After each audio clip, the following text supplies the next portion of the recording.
इंकलाब इंकलाब शहीद आजम। तो आज सरदार भगत सिंह का जन्मदिवस है। आज ही के दिन 28 सितंबर 1907 को एक बंगा जगह पड़ती है लाहौर में। पहले वो कभी हिस्सा पाकिस्तान का हुआ करता था। ठीक, बचपन से ही बताया जाता है इनका पूरा जो पूर्वजों की अगर हम बात करें तो वो शुरू से ही क्रांतिकारी गतिविधियों में थे। और क्रांतिकारी गतिविधियों में कहते हैं ना कि जिसके घर जैसा होता है वैसा ही प्रभाव पड़ता है। इनके चाहे बाबा का नाम ले किशन सिंह, पिता का नाम ले अर्जुन सिंह, है ना, शुरू से ही चचेरे भाई का नाम ले उधम सिंह।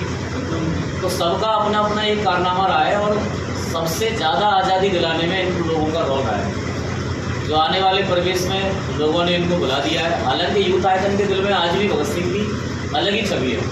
मैं आज बहुत सारे लोगों से मिला, बहुत सारे बच्चों से मिला, अलग ही उनके अंदर छवि है भगत सिंह की। ज़्यादातर बच्चों ने स्टेटस लगाए, तमाम तरह से अपनी व्याख्या मतलब करी है उन्होंने, अपने अपने हिसाब से उन्होंने मत किया है। तो कहानी इनकी ऐसी चली कि डीएवी स्कूल से पढ़े हुए थे। तो बताया जाता है 1919 की घटना में बात करता हूँ डायरेक्ट आकर। 1919 13 अप्रैल 1919 की घटना है। ये घटना थी अमृतसर की, जहाँ गोल्डन टेम्पल हुआ करता है, आज भी है। वहीं पर एक जल्ली नाम के व्यक्ति का एक बाग था जिसे जलियांवाला बाग कहते हैं। उसी बाग में वैसाखी का दिन था। इनका एक त्यौहार होता है, जैसे हमारे यहाँ त्यौहार होली दिवाली होते हैं, सिखों के बहुत प्रसिद्ध त्यौहार और बहुत ज़्यादा माने जाने वाले त्यौहार है। तो वहीं पर दो नेता थे, उनका नाम था, एक का नाम था डॉक्टर सैफुद्दीन किचलू और एक का नाम था डॉक्टर सतपाल। इन दोनों नेताओं ने उस समय एक कानून आया हुआ था हमारे भारत देश में अंग्रेजों का, कि रॉलेट एक्ट कहते थे उसे, काला कानून काला कानून आया हुआ था। तो काला कानून के विरोध में इन दोनों नेताओं ने सभा आयोजित की। भाई वैसाखी का दिन था, सबकी छुट्टी थी। तो पहले लोगों का सिस्टम ही अलग था, सब लोग मिलजुल के रहते थे, सब समायोजन की भावना रहती थी। तो ज़्यादातर लोग सब वहाँ पेड़ था बहुत बड़ा बाग में, लेकिन बाग में जाने के लिए जो रास्ता था वो सकरा था, सकरा मार्ग था, उसके बाद बाग पड़ता था। यानी व्यक्ति अगर भगदड़ मच जाए तो निकल नहीं पाते पूरे। हुआ क्या, सब लोग इकट्ठे हुए, नेताओं ने अपनी बड़ी बात रखी। ये किसी ने मुखबरी कर दी, अभी तुम में से किसी ने मुखबरी कर दी, जिसका नाम था हंसराज। उस हंसराज नाम के सरकारी गवाह बनाता था, उसी ने उस समय जनरल डायर को जाकर खबर कर दी कि ऐसे ऐसे करके और नेता लोग इकट्ठे हुए हैं और वहाँ ये चल रहा है प्रोग्राम, आपके विरोध करने की बात हो रही है, मतलब रॉलेट एक्ट के विरोध में कुछ करने की बात चल रही है। तो ये जनरल डायर को पता चला, जनरल डायर ने आया देगी नकाया देगी, उसने सीधा करके घेराव कर दिया बाग का, बिना अलर्ट किए। बच्चे से लेकर कब छोटे छोटे बच्चे, बड़े बूढ़े, महिलाएं, जवान, सब थे उसमें। तो उनने बिना अलर्ट किए डायरेक्ट जाके फायर बोल दिया। जनरल डायर बोल दिया था फायर, क्योंकि गोता कायर, 3 शब्द का घेरा पूरा। तो डायर ने क्या किया, काय के चक्कर में, जो कि अंग्रेज प्रमोशन करते थे उस समय, जो जितना ज़्यादा भारतीयों को मारेगा तो उतनी जल्दी प्रमोशन फास्ट होता था। उसने नहीं देखा बच्चों को गोली लग रही है, क्या लग रही है। आज भी अगर आप जाके देखेंगे उस जगह तो दीवारें छन्नी पड़ी हुई हैं। अगर बाद समय को माहौल देगा तो अलग ही, अब तो उनकी डेंटिंग पेंटिंग कर दी गई है। लेकिन सोचो क्या माहौल भी तो होगा, लोग चढ़ रहे ऊपर छत दीवार पे चढ़न चाह रहे, बच्चे की प्राण बचा रहे, फिर ढोकने में कि नहीं, कुआ था, कुआ पूरा भर गया था, है ना। छोटे बच्चे बिलख रहे थे, माँ मरी हुई है, गार्जियंस ना देख रहे कुआ में लगे ही न लगे, डायरेक्ट कूद रहे डायरेक्ट, ऐसी स्थिति थी। अब बहुत भयानक था। सरकारी अखबारों में जब आई सूचना तो 1000 लोगों की मरने की खबर आई मात्र, जबकि लोगों की संख्या ज़्यादा थी, पूरा भर गया। तो ऐसे 1000 तो नहीं भरे होंगे, लेकिन आंकड़े तुम जानते हो, अंग्रेजों का ज़माना था, कोई किसी का विरोध कर नहीं पाता था, क्रांतिकारी गतिविधियाँ रहती थी। अब अंदाजा लगा लो, बंगा में थे उस समय हमारे भगत सिंह, लगभग 50 किलोमीटर की रेंज दी है। ये जो बीच में गैप था 50 किलोमीटर, पैदल चले गए उस माहौल को देखने के लिए। मैं भी जाऊँगा जलियांवाला बाग कैसा था, वहाँ की मिट्टी भरी सीसी में, और वहीं से कसम गाली कि इस देश को बचाऊँगा, कुछ भी होगा। फिर क्या था, फिर तो कहानी चलने लगी आगे।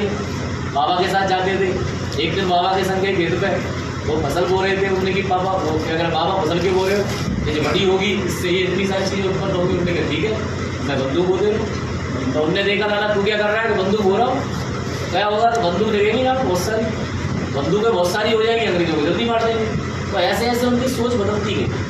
फिर रुका नहीं गया उनसे, फिर उनने क्या किया, असेंबली में बम फेंका। इधर लाला लाजपत राय को लाठीचार्ज कर दिया गया। लाला लाजपत राय को वो बहुत पसंद करते थे। उन्होंने देखा कि अंग्रेजों ने, एक अंग्रेज का एक अधिकारी था, पुलिस अधिकारी सैंडर्स, उसने क्या कर दिया, लाल लाजपत राय पे गोली चला दी, वो क्या कहते हैं लाठी चार्ज कर दिया है। अब जब लाठी चार्ज हुई है तो उसकी वजह से वो खत्म हो गए। अब सोचो काले युद्ध हमारे हो गए, जबकि लाल लाजपत राय पंजाब केसरी कहे जाते हैं, पंजाब का शेर कहा जाता था उन्हें भी लाठी से मार दिया उन्होंने। ये चीज़ उनको मतलब झेली दी गई। उन्होंने क्या किया, थाने में जाकर के लाहौर में ही जाकर के ही सैंडर्स की क्या कर दी, हत्या कर दी। ऐसे गतिविधियाँ इनकी बड़ी होने लगी। ये चंद्रशेखर आज़ाद से मिले, पूरी बटालियन इनकी तैयार हो गई। पहले महात्मा गांधी के साथ थे ये, बाद में फिर अलग हो गए उनसे, क्योंकि उनकी विचारधारा से मिले इनका लगा नहीं है। इनका मानना ये था कि अहिंसा के बल पर हम देश की रक्षा नहीं कर सकते, देश को बचा नहीं सकते, हमें हिंसा करनी पड़ेगी। लातों के भूत ही, बातों से नहीं मानेंगे, क्योंकि बातों से महात्मा गांधी ने बहुत समझा दिया। फिर इन्हें एक एक करके जनरल डायर की हत्या उन्हीं के चचेरे भाई उधम सिंह ने करी। ऐसे करके जो खतरनाक जब इन्होंने मारे तो ये हाईलाइट है गया। महात्मा गांधी से भी ज़्यादा नाम पूछ गया इनका, बहुत हाईलाइट है बस हमें। फिर क्या हुआ, अलग अलग रोल थे सबके। बटुकेश्वर दत्त इनका दोस्त था, कलकत्ता में जाकर के पहुंचे, ये बटुकेश्वर दत्त से मिले, असेंबली में जाकर के दिल्ली में जाके बम फेंक दिया। लेकिन इनकी गलती थोड़ी सी ये हो गई, इन्होंने गिरफ्तारी दे दी। बम क्यों फेंका, इनका मानना ये था कि अंग्रेज है सुनते नहीं हमारी, तो हमने बम फेंके थे खाली जगह और पर्चे बांटे थे। अंग्रेजों को ये लगा कि हम भूल बैठ गए, उन्हें गिरफ्तार कर लिया, तमाम तरह के केस लगा के उन्हें जेल में डाल दिया। घटना है 23 मार्च 1932, फांसी होनी थी 24 मार्च 1932, फांसी कब होनी थी 24 मार्च 1932 को। लेकिन अंग्रेजों में कहर इतना ज़्यादा था, खौफ इतना ज़्यादा था भगत सिंह का, वो और बच्चे इतने पागल थे उनके पीछे, तो उनने की अगर जैसे हम लोग इकट्ठे है अगर हमने बताया थी कि 24 को फांसी नहीं दी है तो 24 को या जेल ही खत्म कर देंगे जैसे। तो उनने रानी का आदेश आ गया वहाँ से, रानी ने कह दिया एक दिन पहले लगा देना, किसी को पता नहीं चल पाए। तो बताया जाता है एक दिन पहले फांसी लगती है तीनों, सुखदेव, राजगुरु और वहाँ अंदर भी भगत सिंह ने सबका दिल जीत लिया था। जो जेल के अंदर जो दुर्व्यवहार किया जाता था भारतीयों के साथ, वो सब खत्म कराया। उनका एक दोस्त था जतिन दास, 64 दिन की भूख हड़ताल करी थी उनने, जतिन दास की मौत हो गई थी उसकी। ऐसे करके जेलों की हालत जो आज इस समय बनी हुई है वो उन्हीं की देन है जो समझ होती। तो अंग्रेज बहुत मट्टी करा थे, एक ही में रहते थे, उसी में सब कुछ होता था, ना लगा लो खाना पीना फ्रेश सब उसी में होना। बहुत बुरी हालत थी जेलों की, उन्हीं की वजह से सही हुई। उनके मल को साफ करने के लिए एक महिला आती थी, बेबे कहते थे उसको। तो जब मरने वाले थे उन्हें पता था फांसी लग रही है फिक्स है, और ये भी पता चल गया था एक दिन पहले लग रही फांसी, जब चारों तरफ से जेल घेर ली थी लाहौर वालों।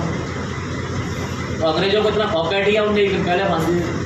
तो बताया जाता है बेबे से उन्होंने कहा था जब उनकी मल को साफ करनी आई कि बेबे एक बार काम करो, अच्छा पहले जो साफ़ सफाई करते थे निम्न जाति, तुम्हें ही पता है कौन करता है कैसे करता है। तो बेचारे ने हाथ पात लग जाता तो वो लोग बेचारे डरते थे उससे। तो उन्होंने कहा बेबे तू हाथ की रोटी लेके आएगी, मतलब अपने हाथ से बना के भोजन लेके आएगी, मुझे खिलाएगी, ये मेरी अंतिम इच्छा है। तो बताया जाता है कि जो सफाई करती थी वो बेचारी लेके आई खाना, उनके हाथ से भोजन भी किया है एक दिन पहले। ऐसे थे भगत। तो भगत सिंह का जलवा था उनको जो बताया जाता है कि महात्मा गांधी की इतनी पब्लिसिटी नहीं थी इतनी भगत सिंह की, बहुत जलवा था और अलग ही सोच थी। इनका मानना एक भी था, ये जातिवाद के बहुत विरोधी थे। ये कहते थे कि हम कुत्ते से तुम चटवा लेते हो चेहरे पर, कुत्ते को तुम किचन में ले जाते हो और किसी व्यक्ति से आप इतना भेदभाव करते हो, ऐसा क्यों? मैं नास्तिक क्यों हूँ, इनने एक किताब लिखी थी, हिंदुस्तान रिपब्लिकन एसोसिएशन नाम का इनका एक ग्रुप था, उसका फिर नाम इन्होंने बदल के रख दिया था हिंदुस्तान सोशलिस्टिक रिपब्लिकन एसोसिएशन। ऐसे करके इनका जीवन काल चला। मात्र 24 साल की उम्र में, मतलब 23 साल 5 कुछ महीना करके इनका उम्र थी, फांसी के बदले में चले गए। लेकिन इतना सब कुछ करके बहुत खौफ पैदा हो गया था उससे। तब अंग्रेज जी मजबूरन जी आज़ाद करने के लिए खुले, नहीं तो इनका किसी का बूटा नहीं था। तो एक बार इनको फरियाद करते हैं, ठीक है। और साम्राज्यवाद का हमेशा ये कहते थे साम्राज्यवाद नहीं होना चाहिए, और ये कहते थे मेरा देश हमेशा खुश रहना चाहिए। भगत सिंह को बचाने के लिए प्रयास भी किए गए अंदर जेलों में, लेकिन भगत सिंह ने एक ही बात कही कि आज अगर भगत सिंह बच के निकल के आ गया तो लोगों के अंदर क्रांति शांत हो जाएगी, फिर आदमी ज़्यादा इंटरेस्ट नहीं लेगा देश आज़ादी। आज अगर भगत सिंह मर गया तो इतना मुझे पता है कि मेरे मरने के बाद तमाम तरह के भगत सिंह पैदा जाएंगे, वजह आज़ादी दबा के मानेंगे। वास्तव में 31 के बाद कितना समय लगो, फिर तो आए दिन रोजाना के सिर्फ धमाके हुए, आंदोलन हुए और देश आज़ाद होके माने। ये तो एक बार भगत सिंह के लिए फिर एक बार बोल देते हैं इंकलाब, भारत माता की, भारत माता की।